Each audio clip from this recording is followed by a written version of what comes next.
Cleópatra. Olha, poucos nomes do mundo antigo têm tanto peso, né? Mas a história que a gente sempre ouve, será que ela é a história completa? Hoje, a gente vai tentar separar o mito da monarca, a propaganda da política, para a gente descobrir quem foi de verdade a mulher que comandou um império e, no fim das contas, moldou o próprio destino. É porque a imagem que vem na cabeça de todo mundo é a da sedutora, né? Aquela que usou a beleza para manipular os caras mais poderosos do mundo. Mas e se isso for só a casca? A capa de uma história muito mais complexa? E se a verdadeira Cleópatra fosse, na verdade, uma das mentes políticas mais geniais da sua época? Bom, é nisso que a gente vai mergulhar agora. Para a gente entender a Cleópatra, primeiro a gente precisa entender o mundo em que ela nasceu. E olha, não era um lugar fácil. Imagina um cenário de poder, traição, instabilidade o tempo todo, tudo isso herdado de uma dinastia que foi fundada assim, sobre as ruínas de um dos maiores impérios que o mundo já conheceu. Então, vamos lá. A história toda começa com a morte de Alexandre o Grande. O império dele, gigantesco, foi dividido entre os generais. E o Egito? Bom, o Egito ficou com Ptolomeu I. Foi ele que deu início a essa dinastia greco-macedônia que governou por quase 300 anos. É muito tempo. E foi bem no finalzinho dessa longa linhagem, lá em 69 a.C., que nasceu Cleópatra. Mal sabiam eles que ela estava destinada a ser a última e talvez a mais incrível de todos os governantes dessa família. E o caminho dela até o trono era literalmente um campo minado. A família real ptolemaica vivia num clima de paranoia e ambição que é difícil até de imaginar. Era normal, por exemplo, irmãos se casarem para consolidar o poder. Isso transformava o palácio num verdadeiro ninho de cobras.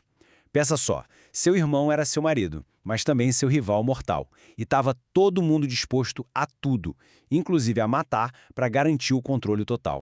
E essa citação é genial porque coloca as coisas em perspectiva, né? Cleópatra está mais perto da gente com o nosso iPhone do que da construção das pirâmides. Ela não era uma relíquia de um passado antigo, ela era super moderna para a época dela. E com essa competição familiar toda, essa loucura, o que ela fez? Mergulhou nos estudos. Cleópatra teve uma educação super rigorosa, se tornou fluente em 7 idiomas e virou uma mestra na arte da diplomacia. Era a arma dela.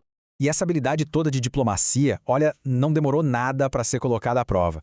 Exilada pelo próprio irmão, Cleópatra precisava de um aliado, e não qualquer aliado. Ela precisava de alguém muito poderoso para conseguir reconquistar o trono. A aposta dela foi toda no homem mais poderoso do mundo naquela época, Júlio César. A chance de ouro apareceu quando a Guerra Civil de Roma bateu na porta do Egito. Pompeu, que era o grande rival do César, perdeu a guerra e fugiu para onde? Para o Egito. Aí o irmão da Cleópatra, o Ptolomeu XIII, teve uma péssima ideia para tentar agradar o César. Ele mandou matar o Pompeu. Só que, nossa, o tiro saiu totalmente pela culatra. O ato chocou o César e, de repente, ele estava completamente envolvido na política egípcia. Era a brecha que Cleópatra precisava. Então imagina a situação. César está em Alexandria e Cleópatra está isolada, sendo caçada. O que ela faz? Elabora um plano que, sinceramente, é coisa de cinema. Primeiro, voltar escondida para a cidade de barco. Segundo, se esconder dentro de um saco de couro, que a lenda depois transformou num tapete, né? Bem mais romântico. Terceiro, ser contrabandeada passando direto pelos guardas do irmão. E o grande finale, ser desenrolada, de surpresa, dentro dos aposentos do César. Uma jogada de um risco absurdo. E não é que a aposta funcionou? César ficou impressionado. E não foi só com a beleza dela, não. Foi com a audácia, com a inteligência. Ele decidiu apoiar a Cleópatra, derrotou o exército do irmão dela e a colocou de volta no trono. E dessa aliança, que era tanto política quanto pessoal, nasceu um filho, o Cesarião. Isso fortaleceu demais a posição dela como rainha e também como a personificação da deusa Ísis na Terra. Mas a vida, né? O destino é uma caixinha de surpresas. O assassinato de Júlio César lá em Roma virou o tabuleiro político de cabeça para baixo. De uma hora para outra, Cleópatra teve que se virar numa nova estrutura de poder romana e foi isso que a levou ao encontro que mudaria tudo de novo, com o carismático e poderosíssimo general Marco Antônio. E aqui, olha, é muito importante a gente entender a diferença entre essas duas alianças. A aliança com César foi por necessidade, era uma questão de sobrevivência, de garantir o trono dela contra uma ameaça que vinha de dentro de casa. Agora, com o Marco Antônio, a parceria era outra coisa, era muito mais ambiciosa. Era um projeto gigantesco para restaurar e expandir o poder do Egito por todo o Oriente. O jogo mudou de nível. E com o apoio militar e político do Marco Antônio na mão, Cleópatra foi implacável. Ela agiu rápido para eliminar qualquer ameaça que ainda existisse ao seu poder. A irmã mais nova dela, Arsínoe, ainda era vista como um risco, uma possível rival. Cleópatra não hesitou, ordenou o assassinato dela. Com isso, ela se consolidou como a única, a governante incontestável do Egito. Esse foi o auge, o ponto mais alto de seu poder. A parceria com Antônio permitiu que Cleópatra finalmente realizasse a sua grande ambição. Sobre o reinado dos dois, o Egito alcançou sua maior extensão territorial. Pensa no feito que foi isso para a última faraó de uma dinastia de 300 anos. Foi espetacular.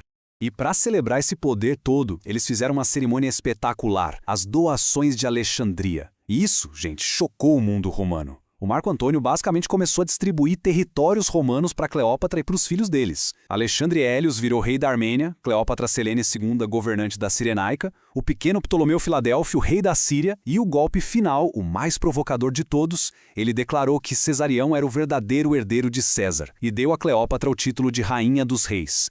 Imagina a fúria em Roma. E essa distribuição de poder não era só simbólica, não. Era para a família real deles mesmo. Com o Marco Antônio, Cleópatra teve mais 3 filhos, os gêmeos Alexandre Ride e Cleópatra, e um filho mais novo, o Ptolomeu. Se a gente juntar com o Cesarião, o filho do César, esses 4 filhos eram a base de tudo, eram a visão dela para uma nova e poderosíssima dinastia no Oriente. Só que essa demonstração toda de poder lá em Alexandria foi a gota d'água. Lá em Roma, o rival do Marco Antônio, o Otaviano, viu aquilo tudo não como uma aliança, mas como uma traição pura e simples à República Romana. A partir daquele momento, a guerra total era só uma questão de tempo, era inevitável. E o Otaviano, ele era um mestre da propaganda. Ele lançou uma campanha de difamação assim, implacável. Ele pintou a Cleópatra como uma feiticeira estrangeira, uma sedutora que tinha enfraquecido e corrompido o nobre Marco Antônio. Foi essa campanha, essa fake news da antiguidade, que criou a imagem da Cleópatra que dura até hoje, e que acabou escondendo por séculos a genialidade política dela. O confronto decisivo, o momento da verdade, aconteceu na Batalha Naval de Áxio, e as coisas não foram bem. As forças de Antônio e Cleópatra foram superadas. No meio da batalha, percebendo que a derrota era certa, Cleópatra tomou uma decisão estratégica. Ela recuou com a sua frota. O objetivo não era fugir, era salvar os navios para poder defender o Egito, que era o que realmente importava. Marco Antônio, quando viu a frota dela partindo, largou o exército dele para trás e foi atrás dela. E aí, a derrota foi completa. De volta ao Egito, encurralado, Marco Antônio recebeu uma notícia falsa, de que Cleópatra tinha se matado.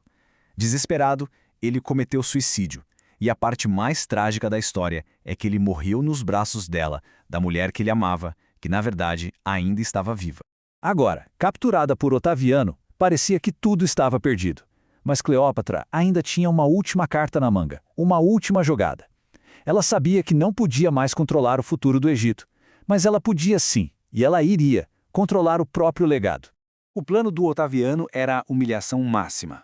Arrastar Cleópatra acorrentada pelas ruas de Roma como o grande prêmio do desfile triunfal dele. E ela se recusou a ser um troféu de guerra. Por isso planejou o próprio fim.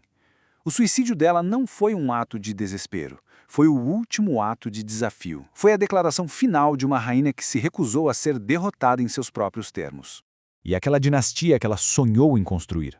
Bom, Otaviano não quis correr nenhum risco. Cesarião, por ser filho de César, era uma ameaça óbvia, foi executado. Os meninos, Alexandre e Ptolomeu, simplesmente desapareceram da história. A gente não sabe o que aconteceu. A única que sobreviveu foi a filha dela, Cleópatra Selene II. Ela acabou se casando com um rei aliado de Roma e se tornou uma governante competente e culta, quase um eco da própria mãe. E tudo isso nos leva a uma reflexão final. A gente sabe que a história é escrita pelos vencedores, e a história da Cleópatra foi, na maior parte, contada pelos inimigos dela, pelos romanos. Eles a transformaram numa caricatura para justificar a própria conquista. Então, a pergunta que fica é, quando a gente limpa essa propaganda toda, o que sobra? O que a gente encontra? Não é uma sedutora, é uma governante brilhante, uma diplomata genial e, sem dúvida, a última grande faraó do Egito.